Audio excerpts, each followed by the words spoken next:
My name is Anna Whitmore, and the first time my mother-in-law told me I did not belong in her house, she said it with a smile so polite it took me a second to realize it was meant to cut.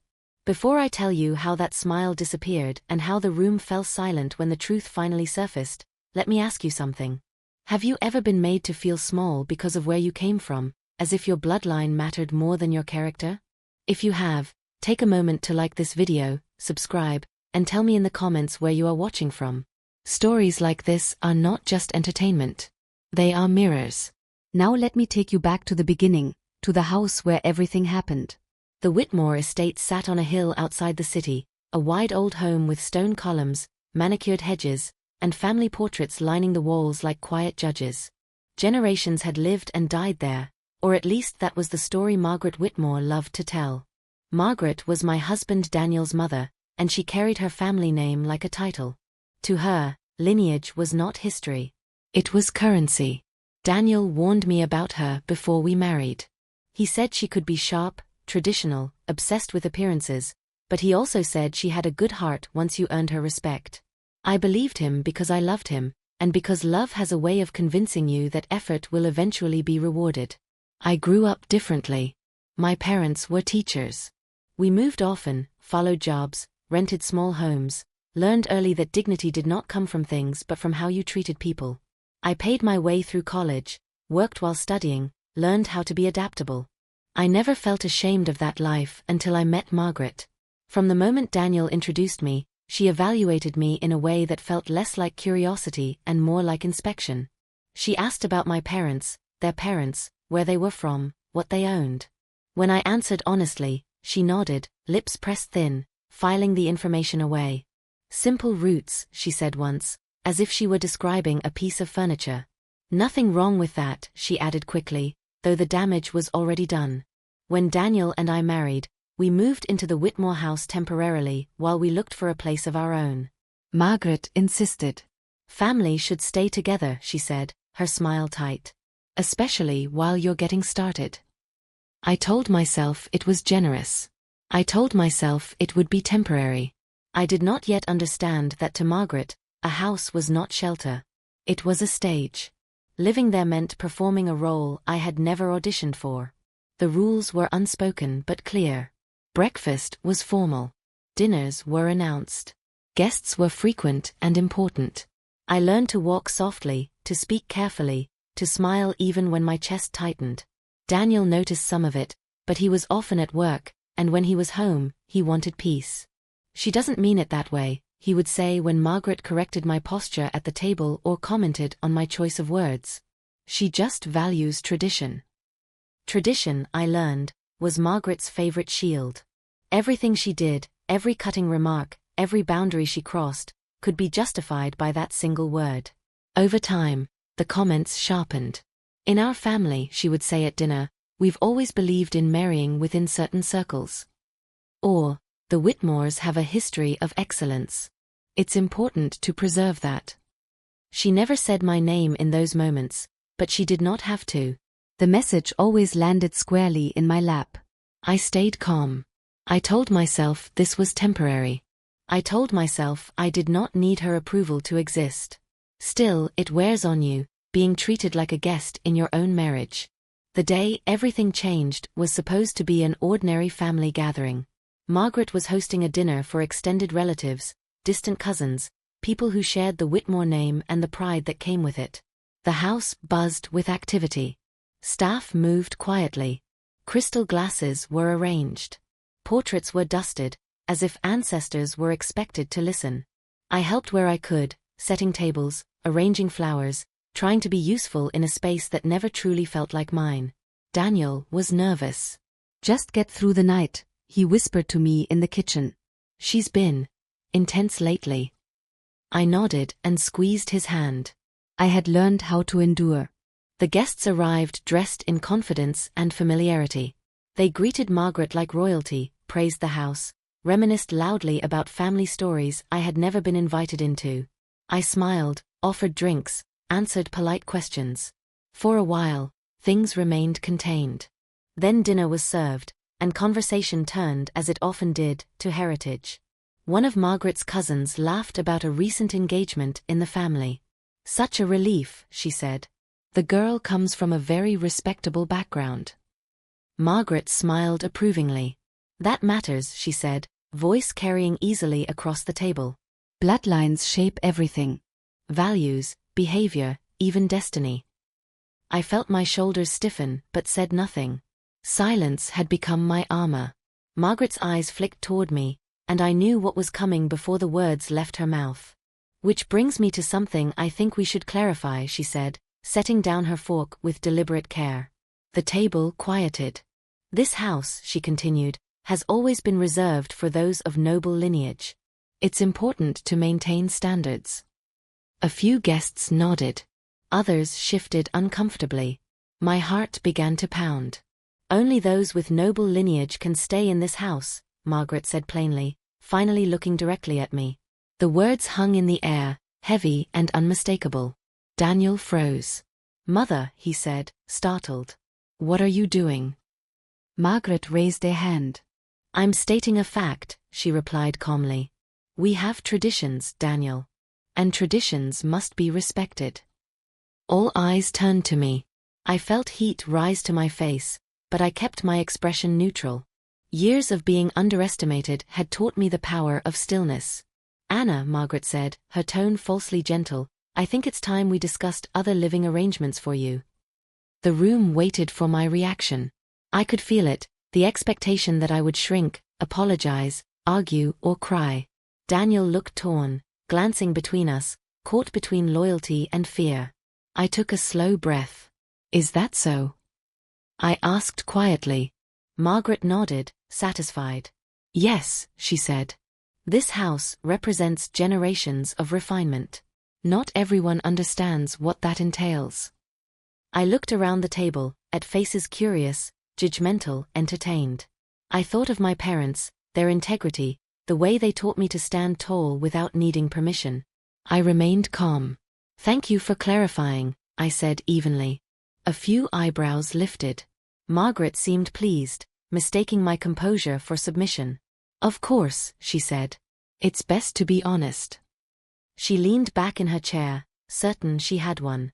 What she did not know, what none of them knew in that moment, was that she had just opened a door she would not be able to close.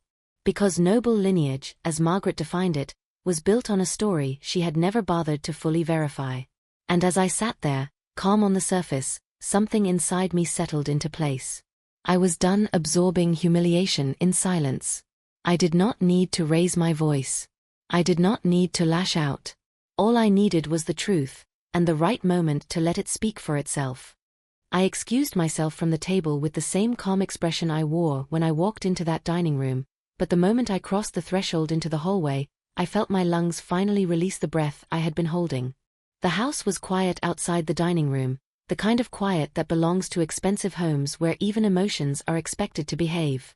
I could still hear the muffled clink of silverware behind me, the low murmur of conversation beginning to return, as if what Margaret said had been nothing more than a quirky tradition, an awkward toast. I walked past the portraits on the walls, stern men in dark suits, women in pearls with distant eyes, and I had the strange thought that these painted ancestors had witnessed countless humiliations like mine, each one dressed up as refinement. In the foyer, I stopped in front of a large framed family tree that Margaret loved to show guests. It was displayed like a trophy, the Whitmore lineage traced in elegant script across parchment, complete with dates, marriages, titles, and small handwritten notes about achievements. Margaret called it heritage. I called it a weapon. My hands were steady as I leaned closer, scanning the names, the branches, the careful curation. Daniel's name sat at the end of one line, bright and recent, a continuation of something Margaret insisted was pure. I looked at the older names, the ones Margaret worshipped, and I remembered something I had tried to ignore for months: the inconsistencies, the stories that never fully matched, the way Margaret's version of the family history shifted depending on who was listening. In our first week living in the house, I had wandered into the library by accident, drawn by the smell of old leather and dust. On the desk had been a box of documents, deeds, wills, letters, some stamped with legal seals. I was not snooping. I was cleaning, trying to be helpful. But one envelope had fallen open, and inside I saw a name I recognized from my own past. Not a Whitmore name. A name from my mother's side, a name so rare it was impossible to dismiss as coincidence. I had frozen then, heart hammering, telling myself I must have misread. I placed the papers back, closed the box, and walked away, because I did not want to be the kind of woman who survived by digging through other people's secrets. But now, after Margaret's declaration, I understood something with a sudden sharpness. Margaret's obsession with lineage was not strength. It was fear. People who truly belong do not need to prove it at dinner. I turned and walked toward the library, my footsteps quiet on the polished floors. The library door was slightly ajar, as if inviting me. Inside, warm light from a brass lamp spilled over shelves packed with books that looked more decorative than read. The desk sat near the window, and in that moment, I felt like I was stepping into a scene already written, the kind where the air changes right before the truth reveals itself. The box of documents was not on the desk anymore. Margaret was careful. But in the corner, behind a row of heavy encyclopedias, there was a small locked cabinet I had noticed before. It was the kind of cabinet people use to store things they cannot bear to throw away but cannot risk leaving visible. I stood there for a long moment, listening. No footsteps. No voices nearby. My heart was calm, but my mind was racing, assembling pieces I had collected without realizing. Then I heard Daniel's voice behind me. "Anna," he whispered. I turned. He stood in the doorway, his face tight with worry and shame, as if he had just watched something ugly happen and did not know how to fix it. "What are you doing?" he asked quietly. I searched his expression, trying to decide if he was part of this or simply trapped by it. "I'm trying to understand your mother," I said calmly. Daniel rubbed a hand over his face. "I'm sorry," he said. "I didn't know she was going to say that. She's been unbearable lately." "She said it like she's been waiting to say it," I replied. He swallowed hard. She thinks appearances matter. She thinks family name is everything." "And what do you think?" I asked softly. He looked at me, and for a second his eyes filled with something that looked like grief. "I think she's wrong," he said. "But she's my mother. And she's been like this my whole life. When she decides something, she bulldozes everyone until they agree just to make it stop." His honesty cracked something open between us. "Daniel," I said, "do you know everything about your family?" He hesitated. "What do you mean?" "The lineage," I said. "The story she tells." He frowned. "She has the family tree. There are documents. She is obsessed with it. Why?" I took a breath. "Because I saw something," I said quietly. "Months ago. A name. A letter. Something that didn't fit." Daniel's face tightened. "Anna, are you saying my mother's lying about our heritage?" "I'm saying she might not know what she thinks she knows," I replied. His eyes darted to the locked cabinet, then back to me, as if suddenly remembering it exists. "That cabinet," he said quietly. "She keeps old papers in there. Things from my grandfather. She told me not to touch it when I was a kid." I nodded once. "Then maybe that's where the truth is," I said. Daniel stepped into the room, closing the door softly behind him, as if the library itself needed privacy. "Anna," he whispered, "this is dangerous. If she catches you, she already humiliated me in front of everyone," I replied, still calm. "She does not get to demand respect while denying mine." Daniel stared at me, torn between fear and admiration. Then he exhaled and reached into his pocket. "I have a key," he admitted. "I took it years ago. I never used it. I kept it." My eyes widened slightly. "Daniel," I said softly. "Are you sure?" He hesitated only a second, then nodded. "If she's going to destroy my marriage over a fantasy, then yes," he said. "I'm sure." He walked to the cabinet, knelt, and inserted the key. The lock clicked open with a quiet finality that made my skin prickle. Daniel pulled the cabinet door open, and the smell of old paper and dust drifted out like a buried breath. Inside were folders, envelopes, bound documents, and one small wooden box tied with a ribbon that had faded with age. Daniel reached for the wooden box first, as if it had been waiting. He untied the ribbon carefully and lifted the lid. Inside were letters, each one sealed with wax at some point, the seals broken long ago. On top sat a stack of papers stamped with a county seal, and beneath those, a faded photograph.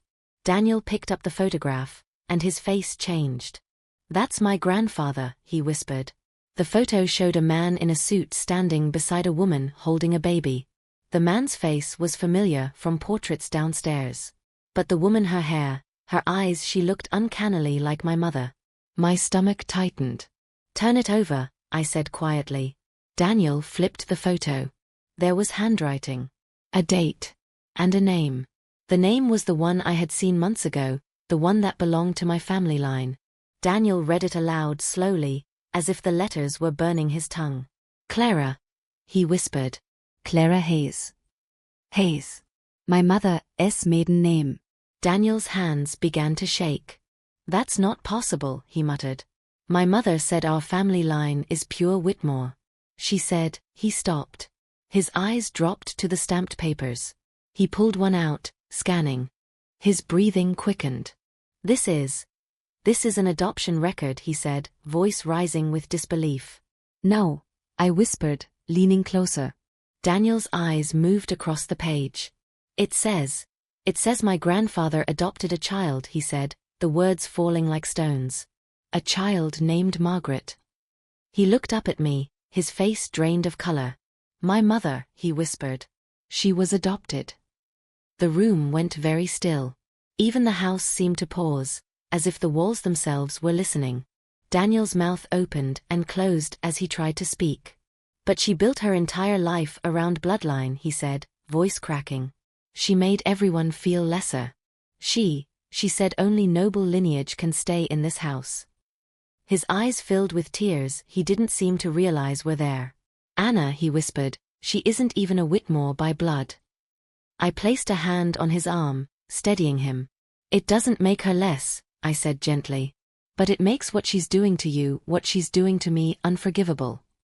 Daniel stared at the paper again, as if hoping it would rewrite itself.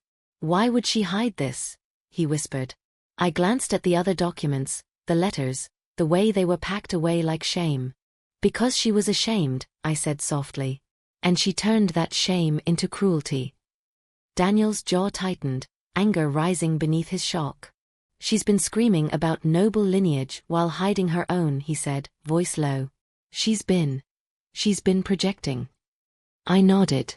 "And tonight, she tried to use that projection to push me out of this house," I said. "She wanted to erase me." Daniel stood abruptly, the adoption record clenched in his fist. "We have to confront her," he said. I held his gaze. "Not here," I said quietly. "Not in whispers. She did this in public. The truth belongs in the same place." Daniel swallowed, eyes flicking toward the door, toward the dining room where laughter had returned. "They're still in there," he said. "Everyone." "Good," I replied, my voice steady. "Then everyone will hear."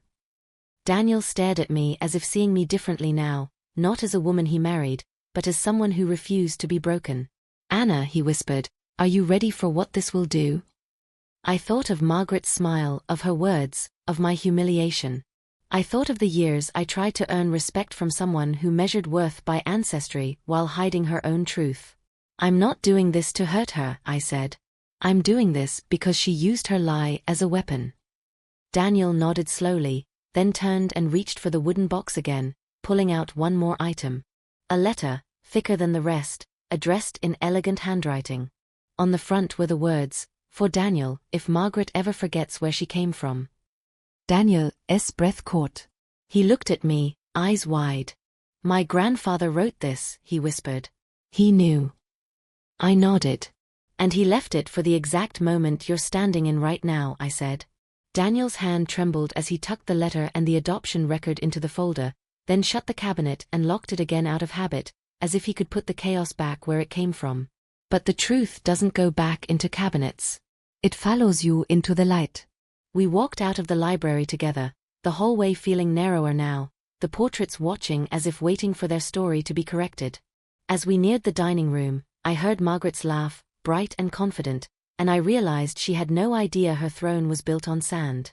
Daniel paused at the door, hand on the handle, breathing hard. I placed my hand on his shoulder. We stay calm, I said softly. We speak clearly. We don't scream. We don't beg. We let the truth do what it does. Daniel nodded, swallowed, and opened the door. The table conversation slowed as everyone noticed us returning. Margaret's eyes lifted, annoyed at being interrupted. Daniel, she said sharply, I thought you were fetching a bottle from the cellar. Daniel walked forward, voice strained but controlled. No, he said. I was fetching the truth. Margaret's smile faltered. What are you talking about? She demanded. Daniel placed the folder on the table. The sound of paper hitting wood was quiet, but it landed like thunder. Every guest leaned in. Margaret stared at the folder, then at Daniel, irritation turning to suspicion. Daniel, she warned, do not embarrass me in front of family. Daniel's eyes hardened. You already embarrassed yourself, he said. You just don't know it yet. Margaret's face tightened. Explain, she snapped. Daniel opened the folder and slid the adoption record across the table toward her. The room held its breath. Margaret glanced down, and for a fraction of a second, the mask slipped. Color drained from her cheeks so fast it looked like the light had changed.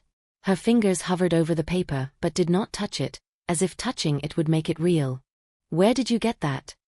She whispered, voice suddenly thin. Daniel's voice was steady. Your locked cabinet, he said. The one you told me never to open. A murmur swept the table. Margaret's eyes flashed with fury, then fear. You had no right, she hissed. I have every right, Daniel replied. You tried to throw my wife out of this house because she isn't noble enough. And you did it in front of everyone. So now, everyone will understand what noble really means. Margaret's lips parted, but no words came out. I watched her, still calm, still silent, letting her scramble for control. One cousin leaned forward, squinting at the paper. Is this an adoption record? He asked. Margaret snapped her head toward him. Don't, she hissed. But it was too late. The word adoption spread like electricity. Daniel's hand moved to the sealed letter. There's more, he said quietly. Margaret's eyes widened in panic. Daniel, she breathed, please. It was the first time I had ever heard her plead. Daniel held up the letter addressed to him, the one his grandfather left for the day Margaret forgot. I'm going to read this, he said. Margaret pushed back her chair abruptly, the legs scraping the floor. No, she said sharply, trying to stand. You will not. Daniel's voice didn't rise. You built an empire out of shame, he said. Tonight, it ends. Daniel's voice was steady as he broke the seal on the letter, but I could see his hands trembling slightly, not from fear, but from the weight of what he was about to unleash. The room had gone so quiet that even the clink of silverware from the kitchen had stopped, as if the house itself was holding its breath.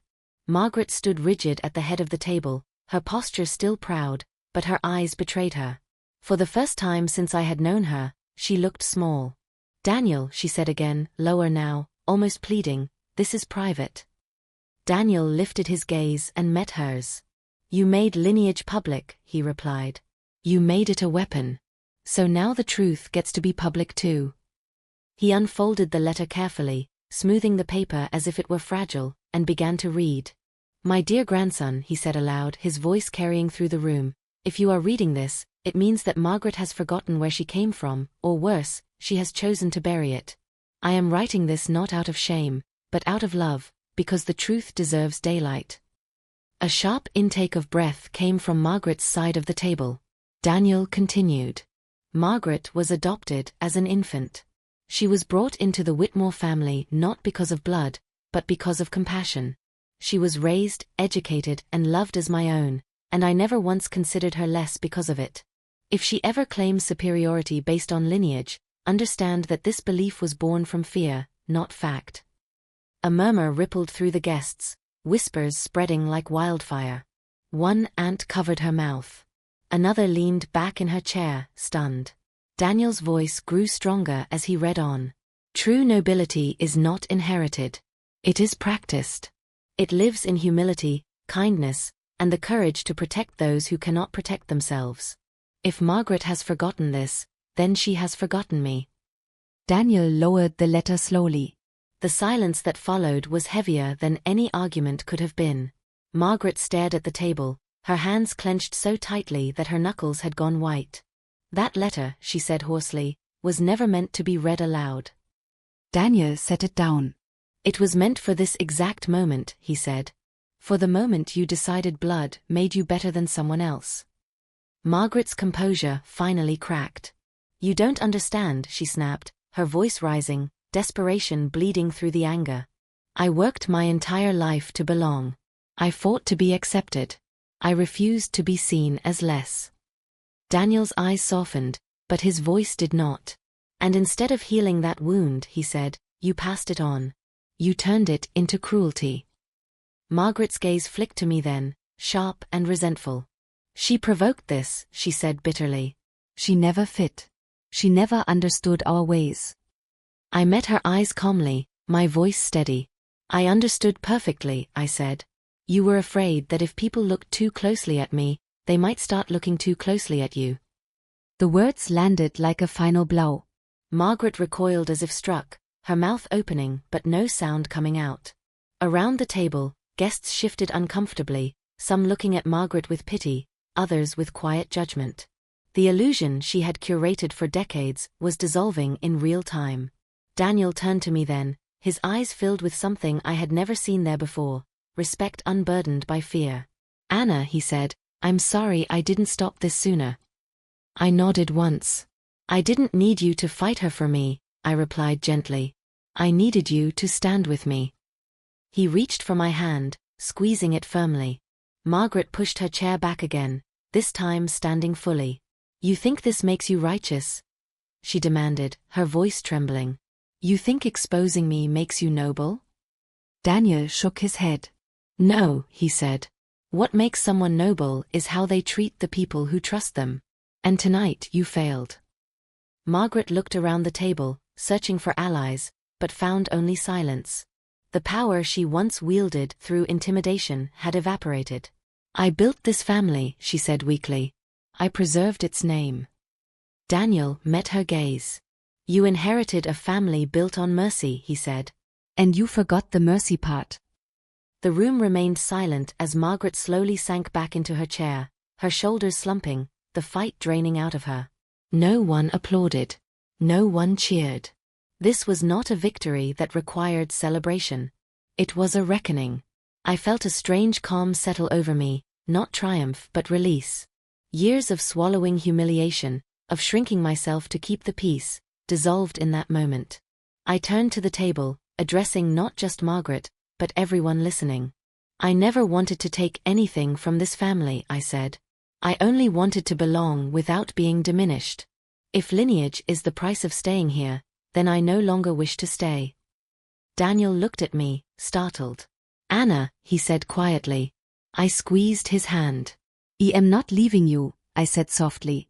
I'm leaving the rules that hurt us. I turned back to Margaret. This house does not define me, I said. And it never did. I picked up my purse, my movements unhurried, deliberate. The guests watched in silence as I walked toward the door, my footsteps echoing through the hall that had once felt like a cage. Daniel followed, hesitation flickering across his face, then resolve. He stopped beside me at the threshold. I'm coming with you, he said. Margaret's head snapped up. Daniel, she whispered, don't do this. He looked at her one last time. I am doing this because I love you, he said. And because I refuse to become you. We stepped out into the night together, the cool air washing over us like a benediction. Behind us, the Whitmore house stood silent, its grandeur suddenly hollow without the lies holding it up. In the weeks that followed, the family changed. Some reached out with apologies. Others kept their distance, uncomfortable with the truth. Margaret retreated from public life, her authority diminished, her words no longer unquestioned. Daniel and I found a small home of our own, modest and bright, filled with laughter that didn't feel rehearsed. One afternoon, months later, Margaret asked to meet me. She looked older, smaller, stripped of the armor she once wore so proudly. I was cruel to you, she said quietly. Because I hated the part of myself you reminded me of. I nodded. Pain explains behavior, I replied, but it doesn't excuse it. She lowered her eyes. I don't expect forgiveness, she said. I just wanted to say it out loud. I considered her for a moment, then spoke calmly.